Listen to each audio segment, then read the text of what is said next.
Kennedy, where the hell are we? Lewis, you must be a Catholic. Kennedy, you could tell by the accent, eh? Lewis, yes, I say. Aren't you President Kennedy? How did you get here? Wherever here is. Kennedy, ex-president, I think. I seem to have been assassinated. Who are you? And to return to my first question, where the hell are we? Lewis, I'm C.S. Lewis. I just died too, and I'm pretty sure you're wrong about the location. This place just feels too good to be hell.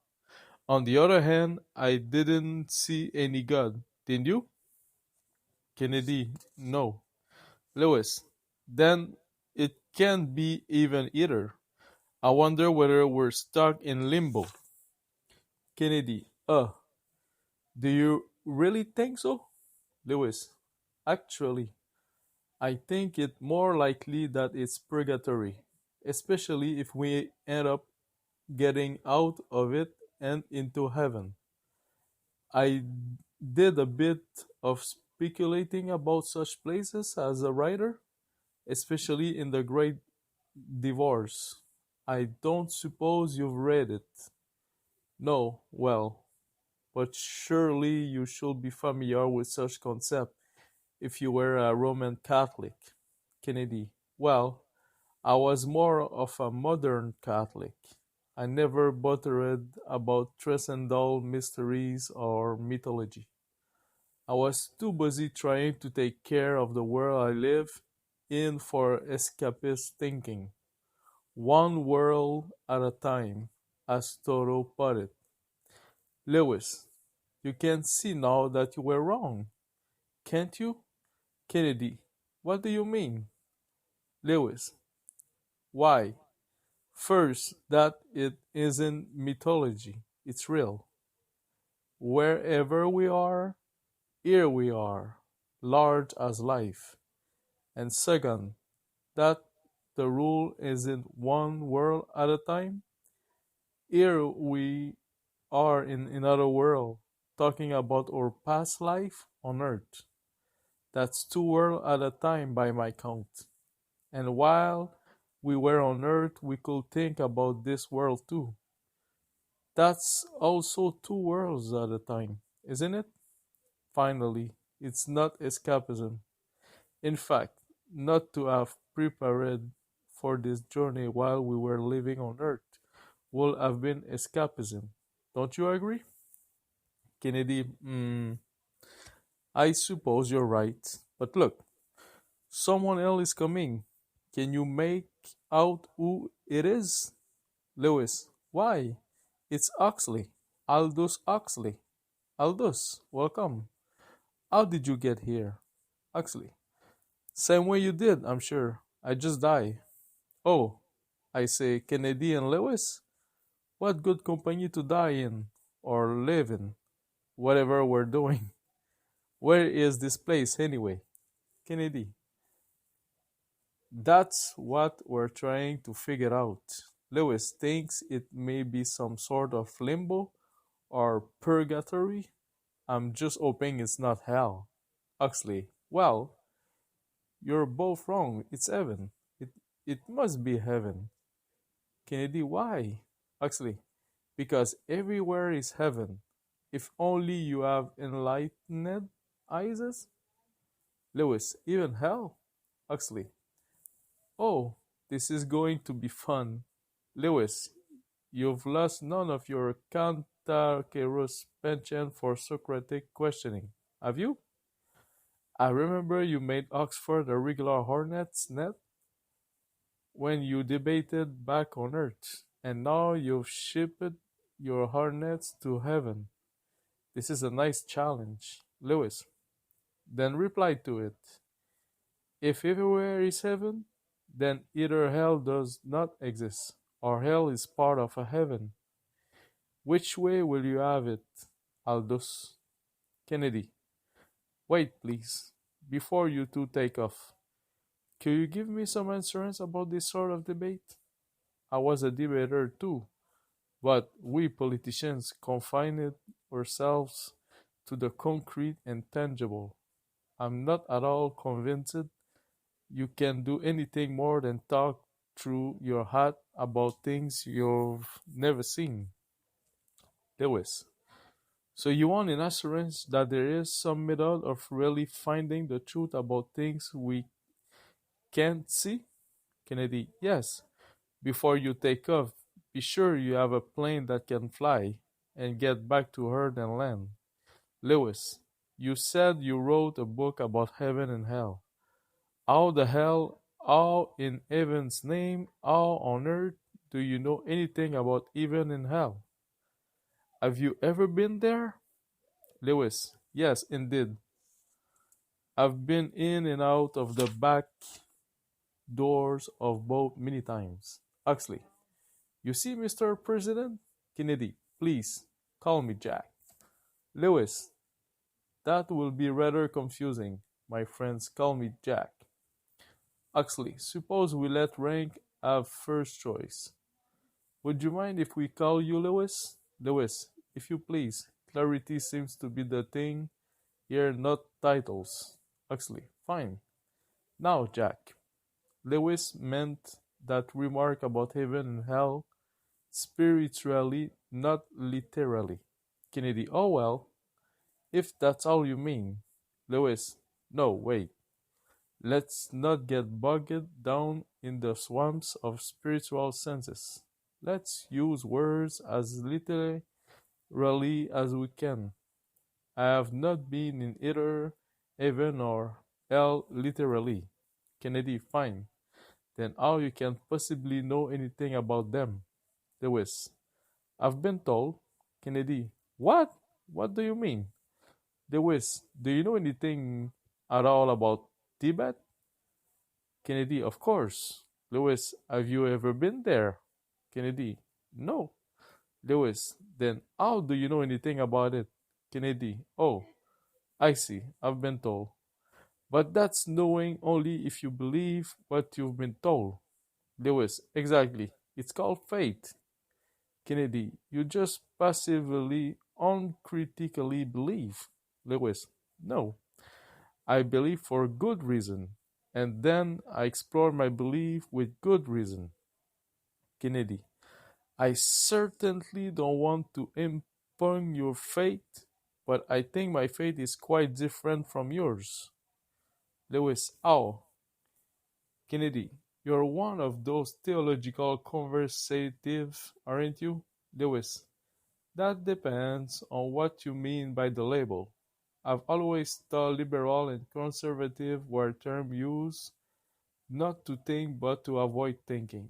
You can classify anything as liberal or conservative, then simply declare yourself one or the other, and all you thought for the rest of your lives can be a knee jerk. Kennedy. Well, fundamentalist then. Lewis. What does that mean? Many people associate it with no drinking, smoking, or swearing. By that standard, I was not a fundamentalist. Kennedy. I guess I mean, do you take everything in the Bible literally? Lewis. Of course not. When Jesus says, I'm the door, I don't look for a numb on him. Kennedy. And when he talks about heaven and hell, do you look for real angels and demons? Lewis. Yes. Kennedy. Why? Why not interpret that poetically? Lewis. Because the speaker didn't mean it poetically. Kennedy. How do you know that? Lewis. It's just simple common sense. Look here. Do you think anybody, either Jesus or any of his errors, reached for a literal knob when he said, I'm the door? Kennedy. No. Lewis. And when he talked about heaven and hell, do you think his errors interpreted it poetically? Kennedy. No. They probably weren't sophisticated enough. Lewis. Was Jesus a good teacher? Kennedy. Of course. Lewis. Does a good teacher take into account his audience and how they are likely to interpret his words. Kennedy, of course. Lewis, and does a good teacher deliberately use poetic language when he knows his audience will misinterpret it and take it literally? Frank Kennedy, no. Lewis, you see what follows then? He meant to be taken literally when he talked about the existence of heaven and hell. They are real places. We will certainly go to one of them forever. It matters infinitely which. That is certainly what he meant everyone to get out of his teaching about heaven and hell. Kennedy.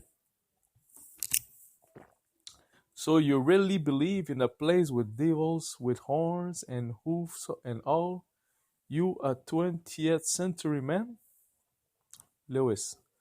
As I wrote in one of my books, I'm not sure what the time has to do with it. And I'm not particular about the horns and the hoofs. Kennedy, but otherwise, yes, yes. Lewis, yes. Kennedy, well, I find it a lot easier to believe in the goodness of man than in the badness of God. Lewis, the badness of God. Kennedy, yes. Can you imagine a worse God than one who claps human beings into hell for all eternity? Lewis, yes, I can imagine a much worse God than that. Kennedy, what God? Lewis, one who will put people in hell who didn't deserve it. An unjust God. But the God I believe in is not only above injustice, is also above justice, is pure love. Kennedy, wonderful. Then there is no hell. Lewis, that does not follow. Kennedy, why not? How could pure love created hell? Lewis, I don't think God created hell. I think we do, or perhaps evil spirits do. Kennedy, but God puts you there. Lewis, no, again, we put ourselves there by free choice. Kennedy, why will anyone do that? Who will prefer hell to heaven if it was up to our own free choice? Lewis, anyone who found God uncomfortable, unendurable, anyone who could not stand the light, the truth. Kennedy, you mean it's not a matter of good deeds versus bad deeds, a kind of moral bookkeeping? Lewis, no, indeed. Look at the thief on the cross. He made it to paradise even though his life's red ink certainly outweighed the black. Kennedy, I never thought of our destiny in any other terms than moral bookkeeping. Lewis, that's why you never believe in hell. Kennedy, perhaps so. But I still don't understand how anyone could prefer hell to heaven. Lewis, what do you think hell is? And what do you think heaven is? Kennedy, as I just told you, I never gave it much thought. I suppose I thought of them in the usual way, as reward and punishments, pleasures and pains, bliss and misery. Lewis, and you could not understand why anyone would freely prefer misery to bliss? Kennedy, exactly. Lewis, suppose the bliss is not a reward tacked onto a good life, like a grade tacked onto a school course, but the good life itself in its consummation. And suppose the punishment is also not external and tacked on but internal, the consummation of the evil itself. Do you see what follows? Kennedy, I think so. We choose heaven or hell in every choice of good or evil. Lewis, exactly. Kennedy. So that's what you meant by having been in heaven and hell many times. But now you're interpreting the biblical heaven and hell poetically, not literally. Instead of golden streets and fire and brimstone, instead of physical rewards and punishment, your heaven and hell are spiritual states.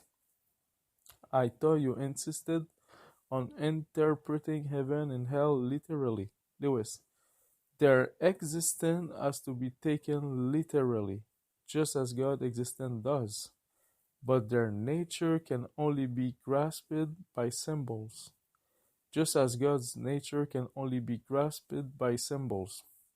Kennedy, that sounds more like my modernism than your traditionalism.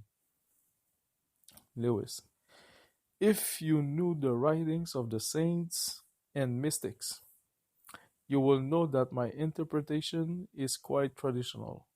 You modernists tend to dismiss traditional without much of a hearing for it, no? Kennedy, I'm still not convinced that an ordinary, sane human being could end up in hell. Lewis, read my friend Charles Williams' novel Descent into Hell and you will be. Kennedy, and where am I to find a bookstore in this place? Lewis, hey, touche. Score one for you. I do tend to get rather absent minded at times. Kennedy, well, let's get present minded. To return to my original question, where are we and why are we here? If this is neither even heaven nor hell.